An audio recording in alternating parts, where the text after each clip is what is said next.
एक गांव था, नाम था ढोलकपुर। बड़ा ही शांत और सुंदर गांव था। लोग हमेशा खुशी से झूमते थे क्योंकि उस गांव में रहता था महाराज रायस्टार, जो अपने गांव के लिए एक शेर था, जो कभी अपने लोगों के साथ गलत होने नहीं देता था। लेकिन उस गांव में छुपा था एक डरावना राज, एक राज जो सबके दिल में था पर जुबान पे नहीं। गांव के बीच एक सूखा हुआ पेड़ था जिसे लोग कहते थे श्रापित पेड़। ना कोई उसके पास जाता, ना कोई उससे आंख मिलाता। हर पूर्णिमा के अगले दिन उस पेड़ के नीचे एक लाश मिलती थी। लोग कहते रात में कोई आता है और लाश छोड़ जाता है, लेकिन कभी किसी ने कुछ देखा नहीं, और देखता भी कैसे। जो देखता वो अगले दिन पेड़ के नीचे होता था। एक दिन रायस्टार ने ठान लिया, बस अब और नहीं, इस राज का अंत मैं ही करूंगा, क्योंकि ढोलकपुर का नाम मिट्टी में मिल रहा था। फिर एक पूर्णिमा की रात रायस्टार चुपके से जाकर पेड़ के पास बैठ गया। रात के 2 बजे एक आवाज आई, ठुंग ठुंग ठुंग ठुंग ठुंग ठुंग ठुंग ठुंग ठुंग सहूर।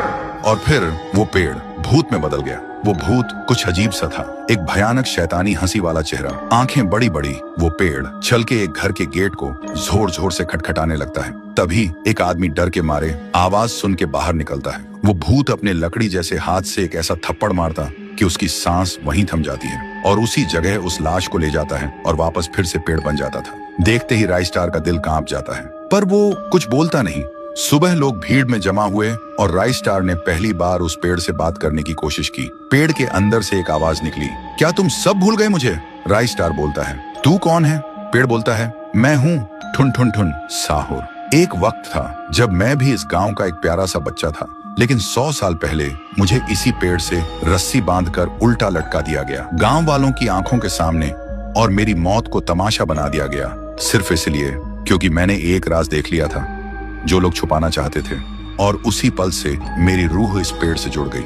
उस दिन से मैं इंसान नहीं, एक सज्जा बन गया, और हर पूर्णिमा में एक राजदार को चुनता हूँ और फिर उसे उसकी खामोशी का हिसाब देता हूँ। रायस्टार बोलता है, लेकिन अब तो वो लोग मर चुके हैं ना, जो तेरा कसूरवार थे। अब तू मासूम लोगों को क्यों मार रहा है? पेड़ कुछ देर चुप रहता है, फिर बोलता है, ठीक है, बस एक बार मुझे याद करो, एक दिया जला दो, फिर मैं कभी किसी को नहीं मारूंगा। फिर रात में सब लोग आते हैं, एक एक दिया जलाते हैं, और तभी पेड़ अपने आप से आग पकड़ लेता है, और आखिर में मुक्ति मिलती ठुन ठुन ठुन साहुर को। उस दिन के बाद गांव में कभी कोई लाश नहीं मिली। हर पूर्णिमा में लोग एक दिया जलाकर उसकी यादों को जिंदा रखते हैं, क्योंकि अगर भूल गए तो सपने में एक आवाज सुनाई देती थी, ठुंग ठुंग ठुंग ठुंग ठुंग ठुंग ठुंग ठुंग ठुंग सहूर।